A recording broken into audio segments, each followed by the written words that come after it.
Welcome back, everyone. It's been a 2 week period since I saw some of you guys last. Maybe a bit of a smaller turnout today because I think a lot of people are on spring break. Maybe last week as well as this week, a lot of people on spring break. So for those of you guys who are even on spring break and joining today, appreciate you making it out and hope you can continue to enjoy this series that we're going through.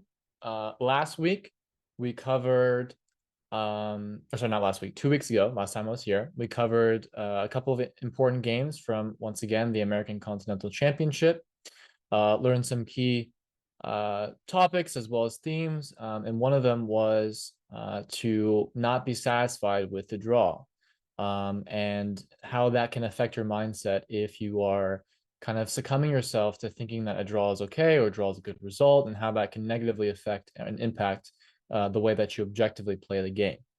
So today we're going to continue on with the American Continental Championship games. Likely today or maybe next week will be the conclusion of that tournament.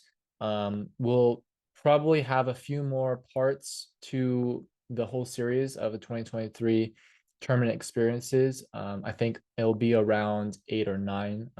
Haven't fully planned it out yet. And then after that, we'll see. Either I'll come up with a new theme, new series, or we'll do something new. So that's the plan going forward for this series. Today we are continuing on with the American Continental Championship.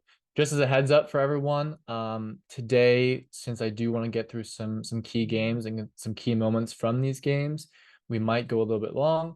I don't have a lesson after this as I usually do, so I have a bit more freedom to go a little bit long. So that's just a heads up to everyone. You do not have to stay. If you need to go at 5, no need to let me know. Just feel free to come and go as you please. So yeah, we're continuing on. Last we left off, I won a very key game. I think it was in rounds. Yeah, it was in round 5 where I had offered my grandmaster opponent a draw, and my opponents declined because he was a grandmaster, had the white pieces, and okay, we kept playing, and I eventually won the game. So that put me at 4.5 out of 5. Very, very good contention in terms of norm, and also as well as the 4 World Cup spots. The game after that, round 6, I had played a 2600 Grandmaster with white. I played a fairly nice game, and we drew quite early on through threefold. That one also, I probably would have been in a little bit better objective shape had I been more willing to push for the win. But okay, a draw with white as a 23, I think it was 80 against a 2600 GM, not the worst result in the world. And in terms of my norm chances, also was very good, putting me at 5 out of 6 going into this 7th round game against Grandmaster Alder Escobar Ferreira, who actually I'm sure many of you guys have played. He's come to the US quite a few times. He's a Colombian older Grandmaster. And I'm sure he has played a few of you if you've played in the U.S. tournament circuit. And so with the block pieces, once again, unfortunately, I was in this kind of mentality of a draw is okay. Now, I have had some experience playing Alder in the past. I think at this time going to this game, I had played 2 games against him. Yeah, 2 games. Both ended up in a draw. But the first one where I was around low 2300 FIDE, I was not an international master yet. I had very, very good winning chances against him with black, and actually took a draw on that one as well. So I was fairly confident going to this game. I mean, obviously, I was in incredible form in this tournament, 5 out of 6, performing at this point around 2700. And I was not going to stop there. If Aldo wanted to play a game, I was more than happy to play a game with him, and liked my chances even with the black pieces. That being said, because a draw in this game would put me in very good norm shape going into the last 2 games. And as I mentioned before, that was my main goal, my main mission of this tournament is to make my second norm. I unfortunately at the beginning was kind of in that draw is okay mentality. And as I said before, I was not really punished for that mentality up to this point in the tournament. So that's why I didn't really have that awakening or that knowledge that it was perhaps not good for me. But we'll actually see that in the very next game, how that could have spelled disaster for me. So for this game, let's get right into it. Okay, let's see. All right. So it was just opening up the chat. Just as a heads up, 2 weeks ago, we had some problems in the chat. A lot of people were misusing it. And so if I do see that, I will have to restrict the chat. I know you guys like interacting in the chat, especially with me, and also with your fellow classmates. So just please use it for chess related talk. And if that's the case, I won't have to restrict the chat. So just letting you guys know that before we begin. All right, so Alder opens up with e4. He's a pretty versatile player, so I actually was unsure if he was going to go for e4, but he ends up choosing e4, and I played my well-trusted Sicilian. He goes knight c3. Now, it turns out Alder actually mostly plays knight f3, which most of you should know is the open Sicilian. And I was prepared to go into some variations. I forgot exactly what my specific prep was for this game, but he actually goes knight c3. So this tells me one of two things, which is either he wants to play a complete anti-Sicilian, or he is trying to trick me in some sort of open Sicilian move order. For example, let's say I'm usually a knight Orf player, right? Let's say I usually play d6 against knight f3, and here I commit to knight c6. Well, now after knight to f3, I can no longer go for the normal knight Orf. Like, for example, if I go d6, takes, well, this knight on c6 does not belong here in the knight Orf, right? Usually the knight Orf setup is knight f6 with a6.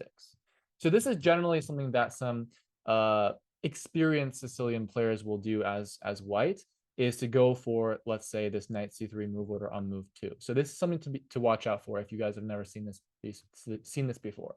Now, I went e6. Which is actually not normally what I would do against knight c3, because I am usually not a e6 Sicilian type player in the open Sicilian. So against knight f3, I would not usually play e6.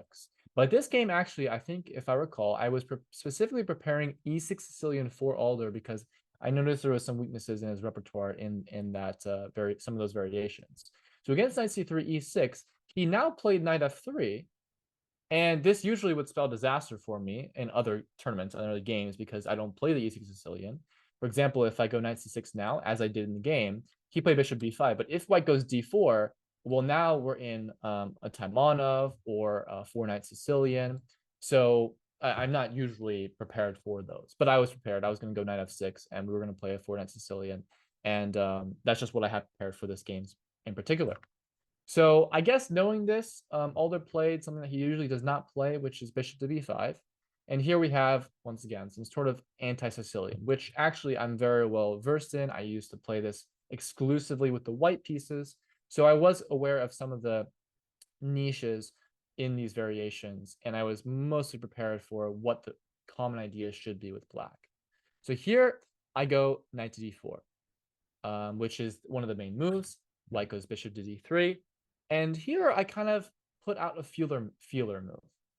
So there's various moves that I can play here. I mean, I can play g6 is a common move. I think you can even play for d6 perhaps. I don't exactly remember all the lines, but here I actually went knight back to c6. So this is a very, very strange move, because if we look at this position right here after knight c6, and that's now white to play, this bishop was on f1, as opposed to now in the game after bishop b5, knight d4, bishop d3, knight back to c6. Well, technically, white got an extra tempo of playing bishop to d3. This being said, the bishop definitely does not belong on d3, and white would likely like to develop this bishop on c1 out to this diagonal, and so the bishop does not belong on d3. So it's not necessarily a tempo well used. And so actually, one of the main lines in this opening is for white to go. White ended up castling in the game, but is for white to go bishop b5. Now I go knight d4, and actually a draw could be agreed here. So this is what I was saying. I was okay with the draw. I think if he were to have gone bishop b5, I very likely would have agreed to a draw. So I can't say for certain. I don't exactly remember. You know, it was around a year ago that we played this, so I can't say for certain that I would have agreed to a draw. But it just goes to show a little bit of a willingness to have gone for a draw here, and perhaps not fully committed to playing the game out and giving it my best. All right. So here instead, our opponent went castle. So the decision was made for me. It's obvious that GM Escobar, Grandmaster Escobar, wanted to play the game. He has white pieces against a low-rated player. And, if he wins his game, he will also be placing himself in very, very good contention for the top 4 for the World Cup spots. All right. So I now go G6.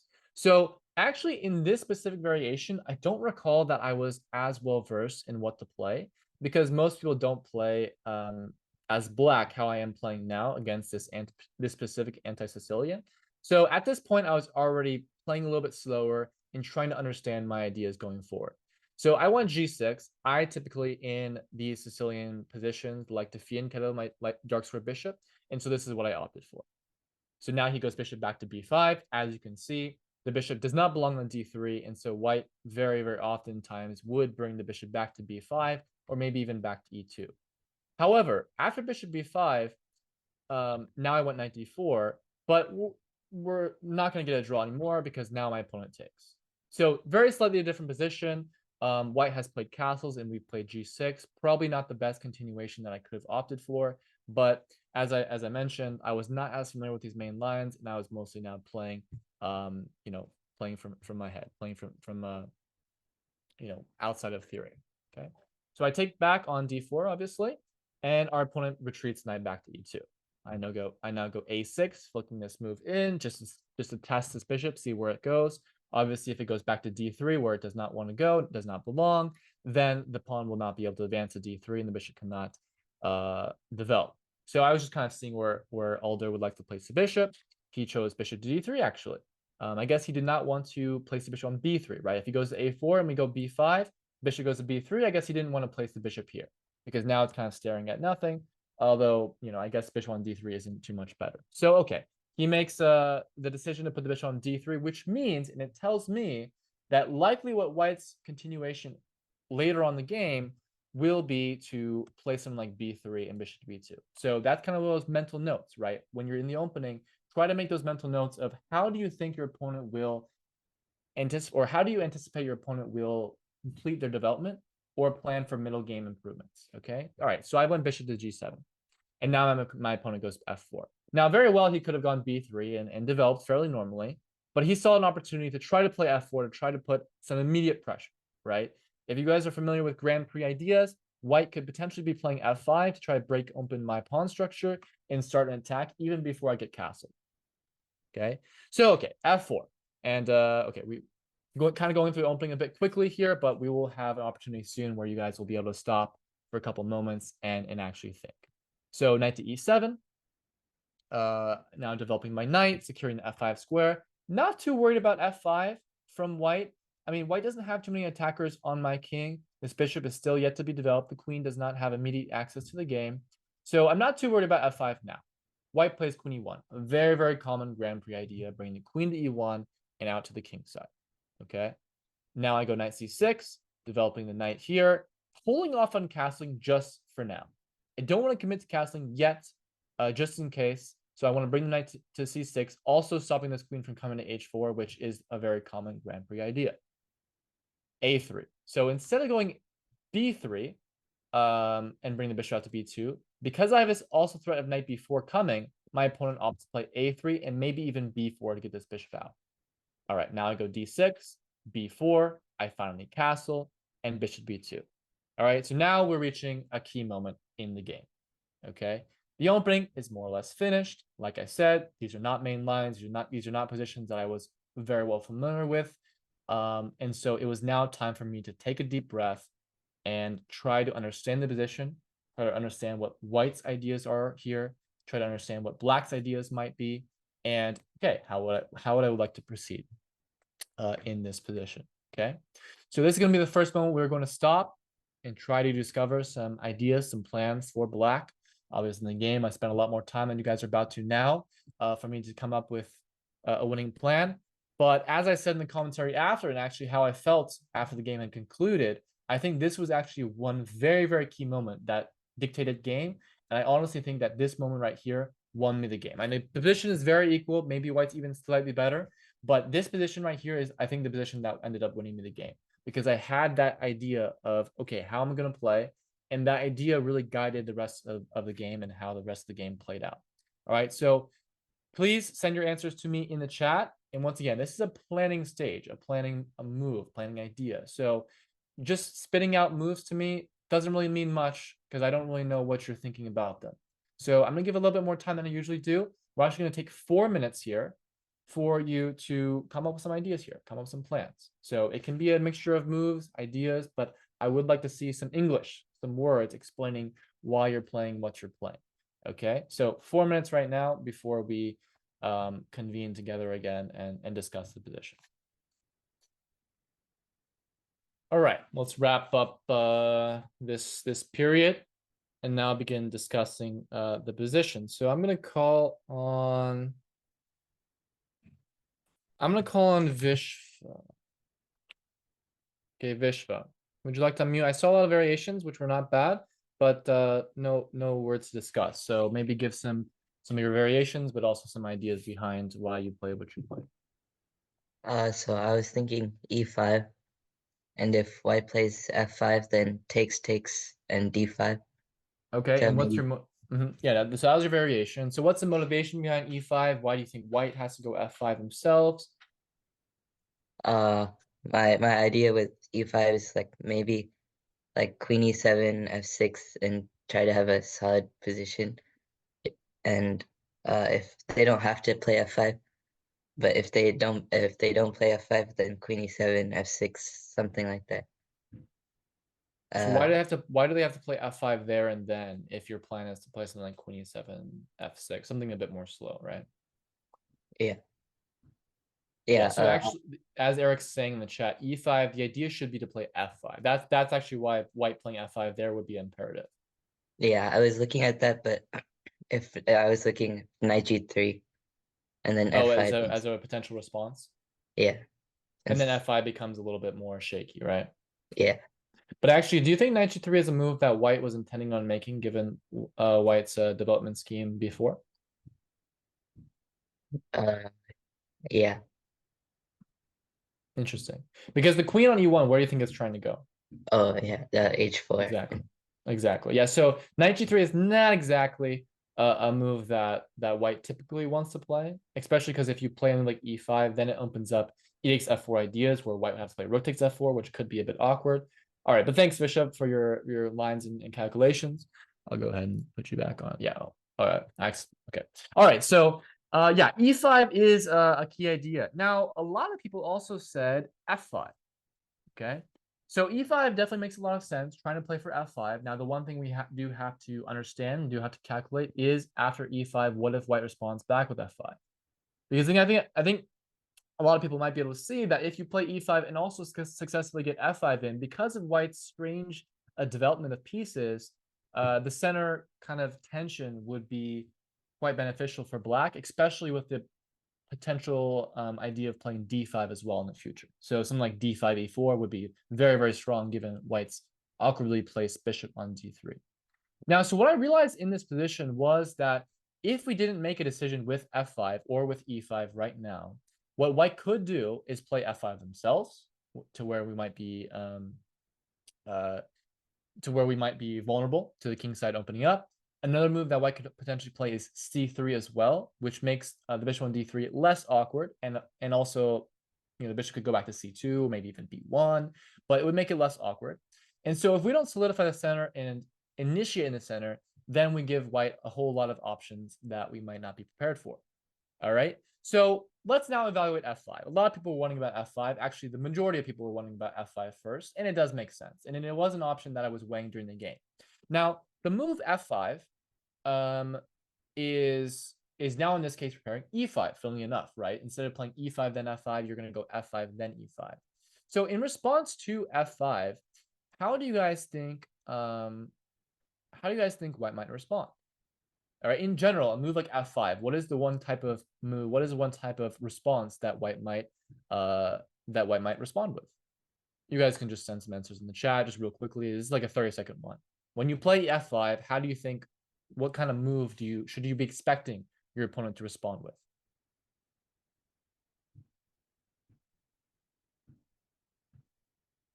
Yeah, I see a lot of people answering. Yeah, the move you should be expecting white to play, either expecting or at least calculating, is e takes f5, and the consequences behind that. Now, when we play e5, if our opponent plays f takes e5, the consequences are quite clear. We're going to, at the very least, take back with the d pawn, fix our pawn structure, secure the center, and we're still threatening to play f5. So this we're very, very happy with. But one thing about making moves in the center, like f5, like e5, like even let's say d5 here, is that you need to consider the consequences of, okay, what happens if they immediately take back? And then also the other candidate moves, right? But the one thing, probably the first thing you should be calculating and also evaluating is what happens if our opponent takes first. So now when we play f5, takes f5, which pawn should we obviously be taking back with? All right. Okay, sorry I said obviously, because there are two options, so perhaps it's not so obvious. But yes, and if you're gonna send an answer in, please only send one move. Okay. Okay, yeah. So yeah, I'm sorry for mentioning. Obviously, it's perhaps not so obvious, and there are two options here: e takes f5 and g takes f5. Okay, rook takes f5, not really an option.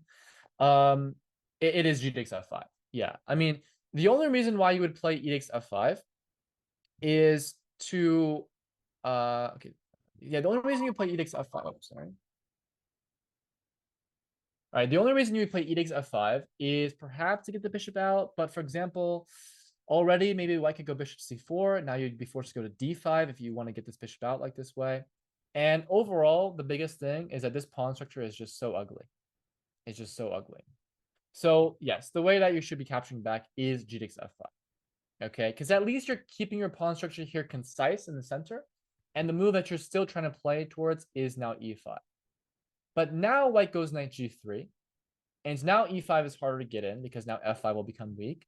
Now e6 is also weak. And I just don't think we're ready for this kind of tension in the center.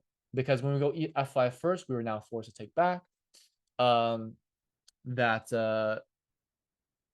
now I don't think we're ready to play for its e5 later. And our development will now be very, very awkward.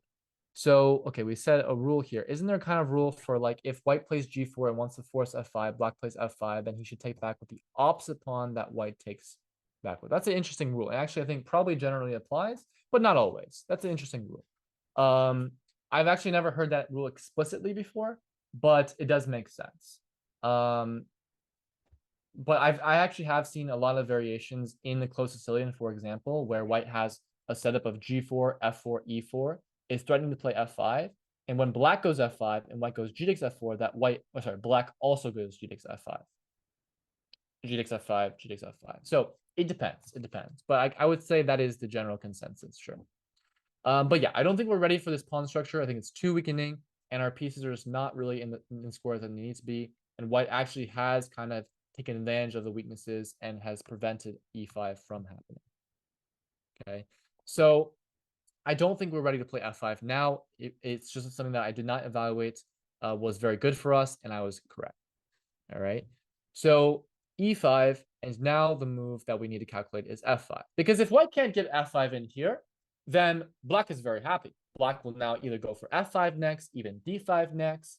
And also just the fact that black has solidified the center like this, and also given the black c8 bishop some options for development, is overall very, very good for black, assuming f5 does not work.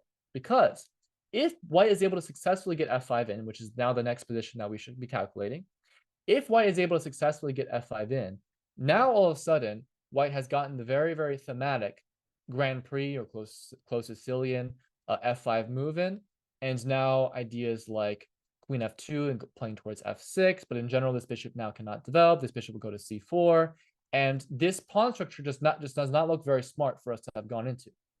Okay, so f5 is not something that we would ideally want to allow, but as long as we have a dynamic response to this, remember, if there's a strategical goal, strategical kind of thing that you're giving up, if you have a dynamic response to that strategical nuance, then you can be happy. I mean, if you have something calculated, if you have a dynamic response to that strategical option, strategical structure that you were giving up, then all right, well, you calculate something and you have a response. So that's what we're trying to find here.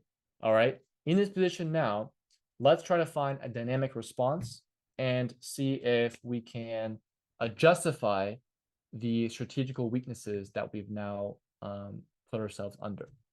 Okay, so let's take 2 minutes here. Black to play. How would you like to proceed? Okay, and okay, remember, send your answers in the chat. This position right here, black to play, and try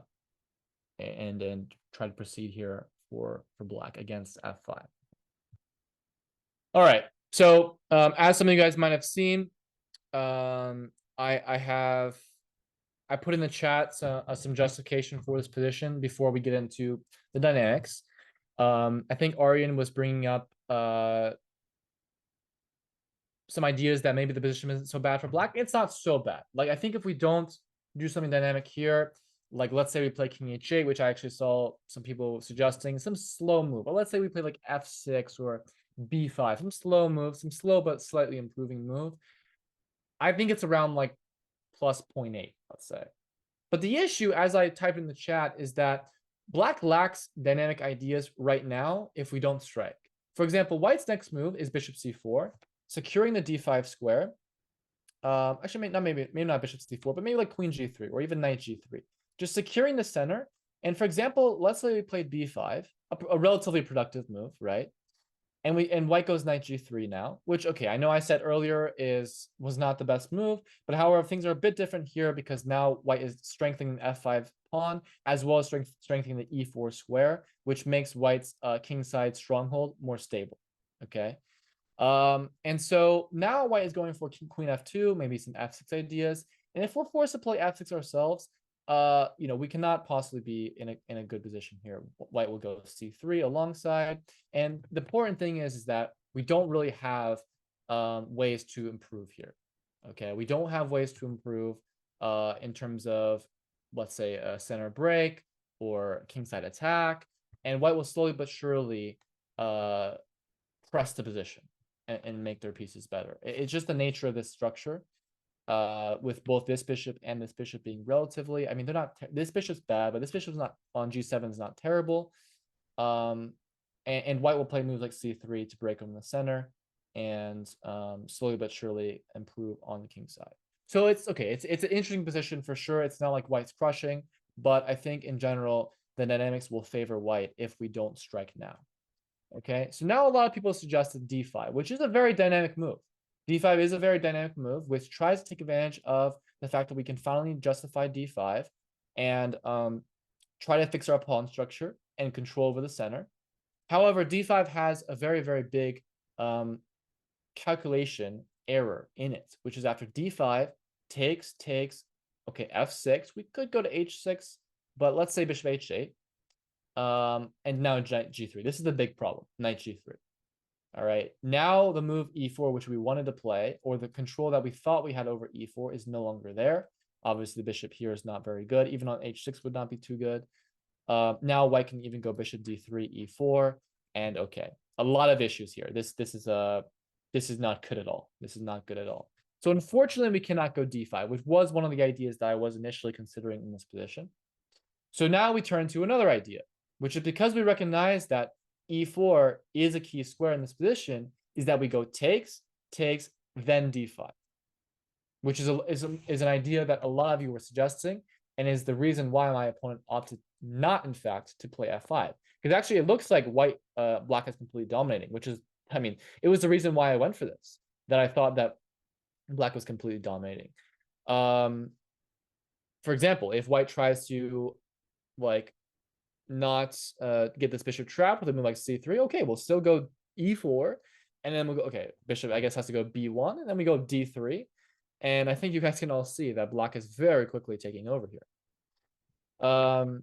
So yeah, I was very happy with this position. I evaluated it as like even close to winning, I thought. Yes, the pawn structure is very, very strange, very weird. So another move that I had to calculate was like, okay, make sure that f6 isn't like completely lost for me somehow. Like I'll take back, and I don't know, I didn't see anything here. There's nothing here. In fact, there is. And white, the computer gives, is nearly completely winning, which is knight g3. And now after e4, I'll give it to you guys again of how black should proceed. Or sorry, how white should proceed. Okay. So, okay, white's white to play, find out how they should proceed in this position. Keep in mind, you have a lot of options, so don't be hasty. I'm going to give everyone 3 minutes here. Now, in my evaluations during the game, I thought that I would go e4, and I thought that I would fix the position very easily after bishop to e2. And I don't know, I thought I was doing very, very well here, but I perhaps made a bit of a hasty evaluation. Okay, so remember, send your answers to me privately. Okay, I would really like to keep the chat open to everyone so that everyone can chat amongst each other. But I see a lot of people sending in their answers publicly, which unfortunately gives some of your classmates, some of your peers, less opportunity to think individually. So please do send your answers privately, okay? At least for these moments. Okay, a lot of interesting answers in the chat, and honestly, what I had not realized in the game is that there was a lot of good ideas here for white. I mean, the nature of the position is very, very dangerous for black, as you guys probably started to realize as you were calculating. And so I'm going to give it to the person who got it first. Okay, Aryan. Okay. So there's this interesting idea of All knight right, takes e4. actually, no. Sorry. Before you begin, I wanted to ask this. So before you begin, how do you think you should be thinking in a position like this? Okay, so it looks like if white doesn't do anything, if white doesn't change the nature of the game, white will be a little worse. So white needs to do something fast. So because of that, I thought knight takes e4, d takes e4, and then f6 with the idea of queen g3. And if bishop takes f6, queen e4, and then the h7 pawn falls. Is undefendable, right? Yeah. So in that position, let's keep actually digging a little bit, because remember, you are sacrificing a piece, right? So queen c4, okay, h7 undefendable, correct? Yes. So let's say black goes rook e8, only move to prevent checkmate, immediate checkmate, right? Yeah. So okay, rook e8, then obviously you take on h7, right? Yes. And now black goes king f8. So it looks very, very strong for you, right? But okay, you need to find a continuation there.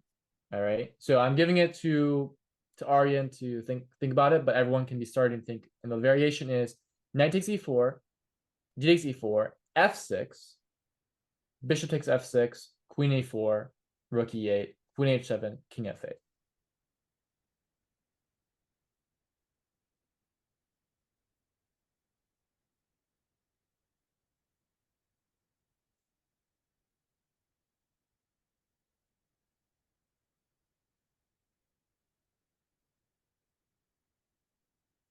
So Aryan, what do you think? Well, I was considering rook takes f6, but then there doesn't seem to be much after queen f6. Yeah, probably not. So then queen h6, bishop g7 is forced. Then rook f7 looks interesting. Rook f7, King, but then king but then f7. king f7, and then I don't see much of a follow-up because Mm-hmm. bishop c4, king e7. There's always that e7 square for black to escape to. Yeah. All right. So I'm gonna give it to everyone, okay, all right? But good ideas there, but I think it's starting to peter out some of the sacrifices, right? Okay, so but thanks for the first variation. So I'm gonna first, okay, everyone's trying to decipher what the difference is between f6 first and knight e4, then f6 is. Well, first of all, knight e4 first is just more forcing. Okay, it's more forcing and very it gives you the option of playing queen g3. However, f6 first does work. It's just that after f6 takes knight e4, black does not have to take on e4. So here, black can go bishop e5, which is not very human-like. It's very, it's very bad for black. I mean, black is losing. Don't get me wrong. It's like it's +1 here though, as opposed to with knight e4 first, it's around +2. So it is a difference, a small difference at that, but it's a difference. And okay, I mean, bishop e5, not super easy move to see, but it's there. All right. So just in general here, when you're and someone has asked me, is +1 losing for black? It's not technically, but the reason why I say it's losing is because it's +1 in a position that is just completely undefendable for humans. So practically it's lost. It's a +1 type of position where black needs to make every move completely accurately, whereas white probably has a few different options. And even with every move completely accurately, black might not even draw, right? Like, because it practically it's just so hard to defend. Okay. So, all right, here what we're thinking is look for the positions that is look for the continuations as the most forcing and leads us to the positions that we want to get. And the position that we want to get now is knight c4, takes f6, takes queen e4, rook e8, takes king f8. All right. So king f8, and now we're trying to find the killing blow here. Okay. All right. So I don't know why that cut out, but okay. All right. So the psychology here, I don't know exactly where I cut it out, but I wanted to talk about the psychology here in this position. So it's a piece for 2 pawns. We're actually not down that much material. Now, because we've been in a very sacrificial mood in these last few moves, a lot of us want to just keep hammering at the king with sacrifices, with forcing moves, forcing lines. And while that sometimes is the case, it also leaves yourself open for miscalculations, which are not to be avoided, right? You don't not calculate just because you're fear of miscalculation. However, it does mean that if you're going to sacrifice more material, you need to be absolutely sure. So there's that. Next, the king is in the kill zone. Okay, what I like to call the kill zone. I think it's not something that's coined by me, but I've heard from some other people. This king is in this kill zone. So if you make some sacrifices that push the king out of the kill zone, you might be in some trouble if you find yourself down material and the king's running to safety. So just keep that in mind. And your pieces are in a very good position right now to be attacked. Queen here, rook here, bishop here. All right. And so one thing that is typically good is if the calculations, if the sacrifices that you're looking at don't necessarily seem to be working out, that you look for ways to bring the whole kitchen, the whole house to the party, to the attack. All right. So let's get to that in a minute. Now let's first calculate the sacrifice. So as a lot of people mentioned, rook takes f6 is an interesting way to go, but after queen f6, rook f1, queen g7, we lose the fire to our attack very, very quickly.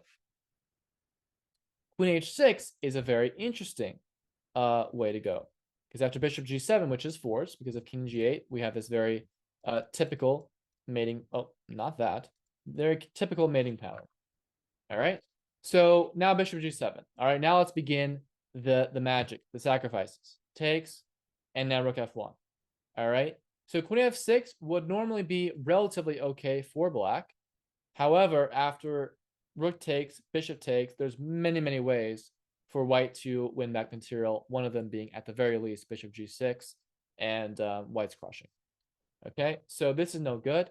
Instead, a move that a few people had missed here was actually king to e7.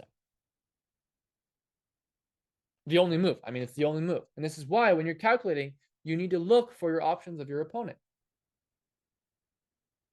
Look for the options of your opponent. It's not easy to see because king e7 looks like such a like dumb move to play. I mean, I'm still taking this bishop with check. King is going to d6, and I mean we have to have something here. Now the computer finds something, but it's not easy. It's just very very weird. White is still doing well after rook f6, rook to e6, queen g3, and then only move here like rook f4, and computer somehow gives +1. So it's not clear at all. It's not clear at all. But you know, if you were to play queen h6 and rook takes f7 with the intention of this position, I wouldn't blame you. I wouldn't blame you because practically this is quite tempting. And you know, at the very least, after king d6, you do have a draw here. Queen g3, queen g7, at the very least, you do have a draw. So it wouldn't be the worst thing in the world. However, okay. And okay, so Santosh wants bishop g6 with 100 question marks instead. Bishop g6, and here king e6.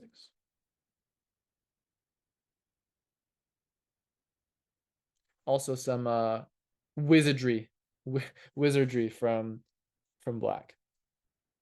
So okay, queen hg7, it makes a lot of sense.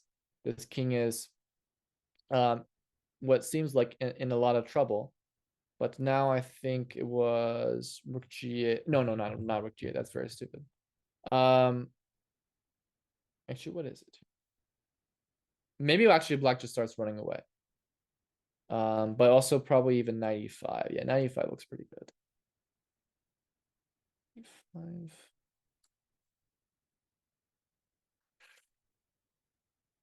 I do want to get some other stuff, so I'm going to just see what the computer gives. I don't usually do this, but there's a lot of other positions that I want to look at for today. It turns out we're losing here, so that's why. Ah, rook e7, yeah, rook e7. Yeah, oh yeah, rook e7, because after rook to e1, now black sidesteps it with king. Yeah, king here, probably like king d6. If rook e1, then king d6. Yeah, now, yeah. So some trades are being forced off. The king is also, as I mentioned as before, getting out of the kill zone. So, for example, queen f6 still keeps the chances alive, but now king c7, and this king is running away. Okay, so all right.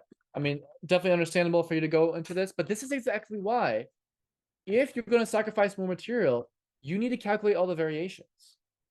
I mean, I'm not saying I'm expecting you to find these weird computer variations all the way from afar, but what I am saying is that you need to be very sure that all those weird variations are calculated to its finality, right? How calculation is supposed to go is that when you are in this original position, you're supposed to calculate different variations and come to concrete evaluations. You can't just calculate to a position and like, oh, this looks pretty good for me. And this is a mistake that I made so much in my earlier career that I wish somebody explicitly told me don't do this.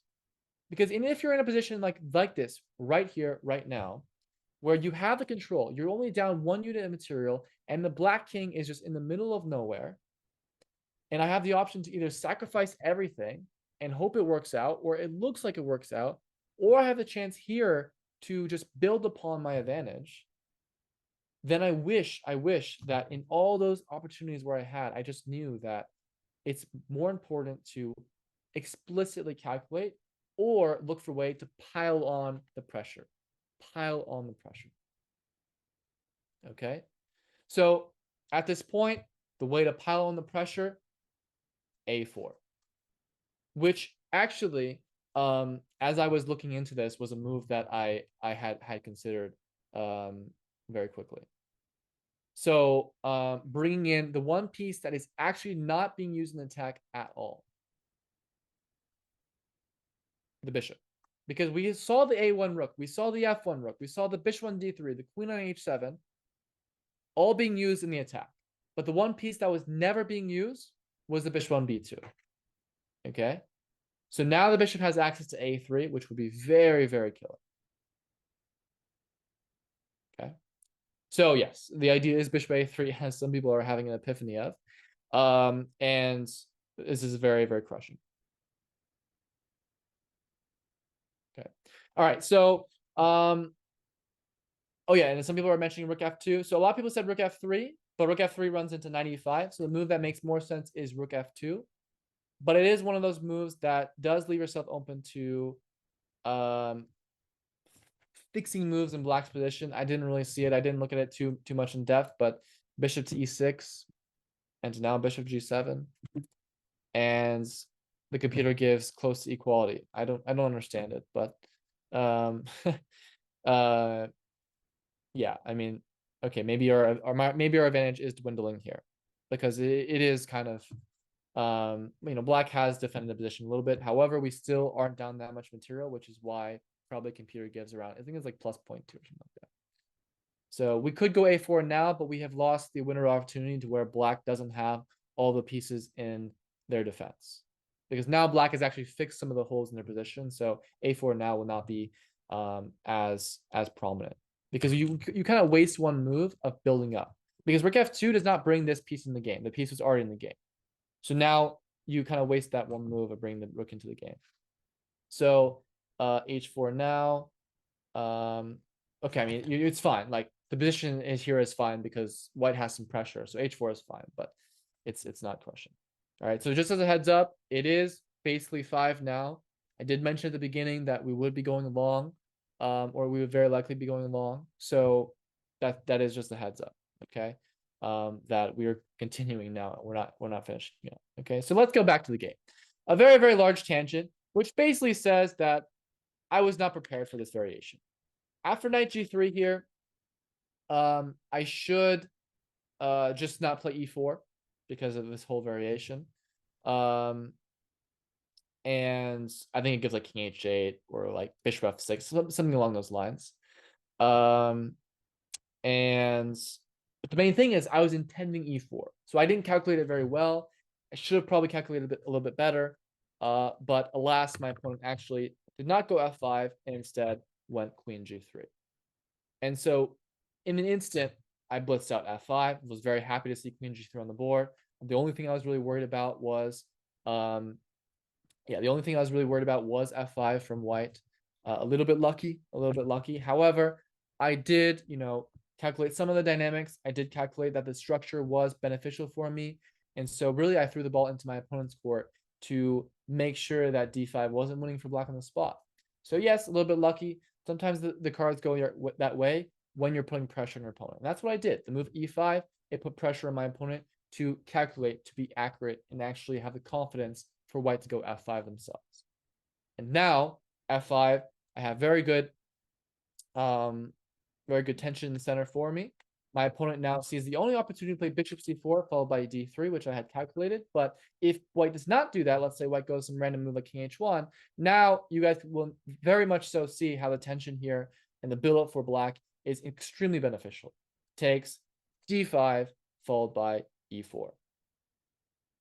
Okay, so here white needs to play basically forced bishop c4 followed by d3, hoping to at least keep the tension in the center. But hopefully you guys can now see how the tension in the center is beneficial to black and how it is kind of white would never want to take this or this because of how it would fix black's position. Whereas black does have options of taking on e4 with maybe tactics of d3 or trying to play for d5 later on.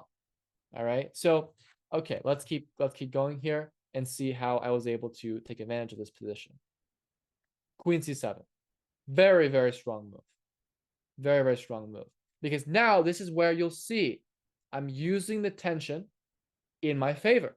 The fact that f takes e4 is now in the air, threatening to use that tension in my favor. I will say this. When there is center tension like this, where both sides can take, okay, you need to not only consider where does or what takes are possible, but when they're possible, how they're possible, and if they're not possible, how you can try to create those for yourself. So the threat here now is for us to play f takes e4 and knight takes b4. All right, so some tactics, right? Using tactics to achieve those positional and strategical goals. All right, so instead, my opponent sidesteps that with bishop to b3. Okay, bishop b3, and now I play. Now I play a5. All right, trying to create more tension on the queen side and more pressure on the queen side. Okay. All right, so we're just reading the chat a little bit. All right, so just as a heads up, we're not going to take too much time to stop here and ask, just because we are running a little bit long. So I'm going to mostly just explain the moves, and we will stop for a couple of moments later on. So a5, a very typical move against the structure of a3, b4, going a5 to break this up. White does the very, very common response, which is pushes past and plays b5. All right, so if white were to have taken, knight takes a5, leaving white with the weak pawn a3, but also with the pressure on the b3 bishop, which is very key for our development. If this bishop is moving away, then we will be able to bring the bishop to e6. All right, so now if bishop to d5, the c2 pawn hangs, and what do you know? Also a piece hangs as well. All right, so instead, b5 is played. All right, now this is our first, maybe last. I'm not sure yet, but maybe last stopping point for today. All right, I think a lot of people are getting it. A lot of people are getting it. So, yes. So very typical when you play a5. White wants to go b5 and then back that up with a4. So this is actually why very oftentimes you don't play a5 with the knight on c6. Because after a5, b5, then white will be able to follow up immediately with a4. However, here we were ready with a5, b5, a4.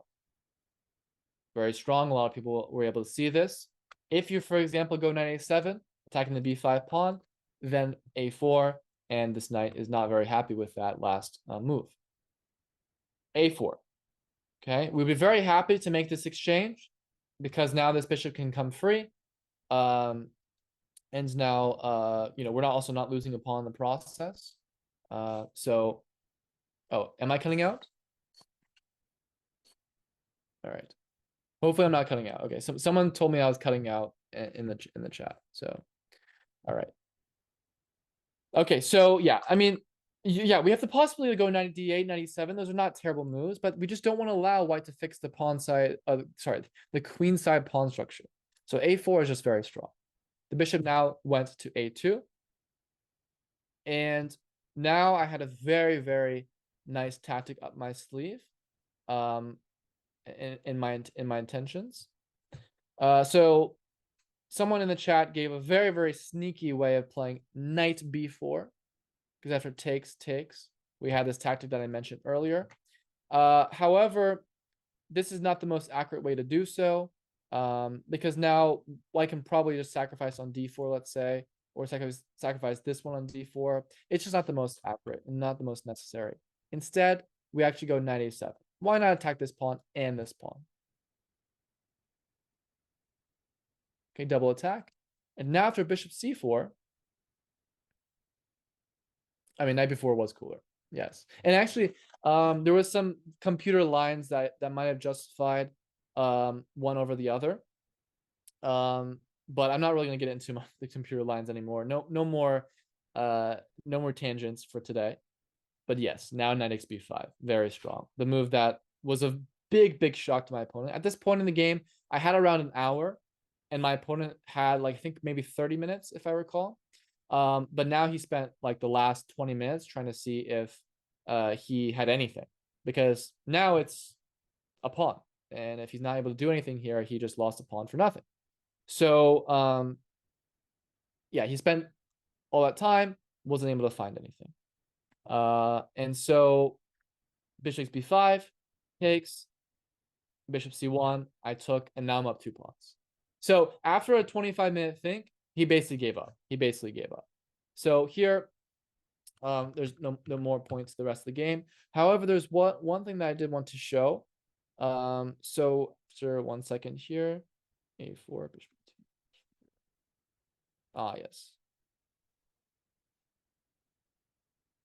Okay. So knight takes b5, there was a defense. Okay. So the time control was 90 plus 30 seconds increment. By knight takes b5, there was a defense.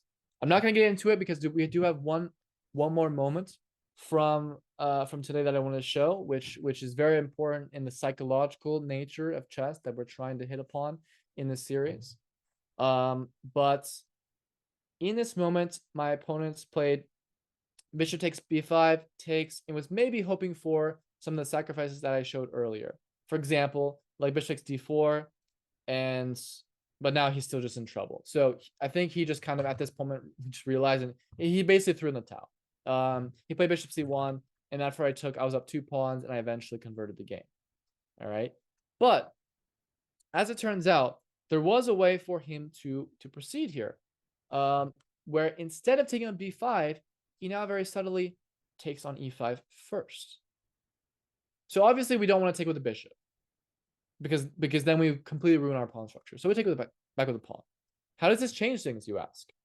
All right. So now takes, and now bishop takes d4, takes, and now the knight has the square f4 to go to. and apparently very good compensation around equal.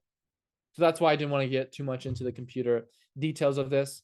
It's very, very subtle and very hard to spot in the game. I mean, my grandmaster opponent spent 25 minutes, didn't see this, but probably should have at least come up with something close to this, because in the game my opponent just simply played bishop to c1, took, and was down 2 pawns for nothing. So I think psychologically my opponent was checked out of the game and was ready to give up. But maybe a little bit more resilience, and my opponent might have been able to find that. So as it turns out, the continuation that I found here with knight a7, knight b5, though flashy, as well as knight b4, very flashy, was not the best. Instead, I should have played knight a5 here, preventing the bishop from coming to c4, and just simply taken my positional advantage and gone on from there. So, okay, I made some miscalculations there. Not too easy to see in advance, but perhaps I should have spent a little bit more time to calculate the full finality of that variation. As I mentioned, when you calculate, try to calculate in its entirety. Calculate, evaluate, and make your decisions based off of that. Okay, so a lot longer than I thought we would spend on this one. We did go on a couple tangents, but they were very useful tangents in kind of the variations that we looked at and how the dynamics relate to the strategic goals. And so there is one last position that I want to show before we end for today, which derives from the next round, the 8th round game. Okay, 8th round game. So after 7 rounds, I was 6 out of 7, tied for first place with this opponent in round 8, Santiago Avila Pavas, Colombian Grandmaster around my age. And going into this game, I knew that a draw would secure me the Grandmaster norm with a round to spare. Okay, so clearly that drawing mentality that we spoke of before was in play here.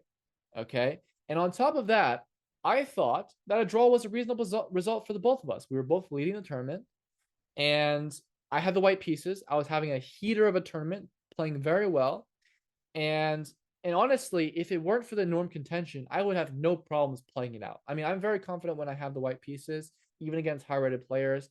I would have no problem playing just a straight-up game, but obviously that norm was in play, was a factor, and I just wanted to get it out of the way, take the draw here, and move on. So I played a little bit weak in the beginning, kind of because I knew that the draw was satisfactory. And so in this position, or in the opening, I played some kind of exchanging moves, and by move I think it was like 20 here. We're already in an end game, and okay, white to play here. Well, just spit some moves out that make sense. Black has just played rook h to c8 with a very obvious threat of taking on c2. Spit some moves out here that make some sense. Okay, yeah, c3, rook e2, rook d2. All these moves make a lot of sense, and it's an equal pawn ending in a rook and pawn ending. It should be a fairly easy draw. I mean, okay, there's some pressure maybe that black can press, because d5 maybe it can be a weakness. Not really though. All right, so instead, because I wanted to draw so bad, just get this game done with and move on with my tournament, and now vie for first place or vie for my top 4 World Cup spots, I just saw a very, very attractive idea here of rook de4, which, yes, Santosh was spamming in the chat. So please, in the future, Santosh, do not spam, even if you think it's a very exciting idea. But yes, rook de4, and very strange idea. But the idea simply is this: if rook takes c2, we will now sidestep the king, and now black actually cannot defend the e7 pawn.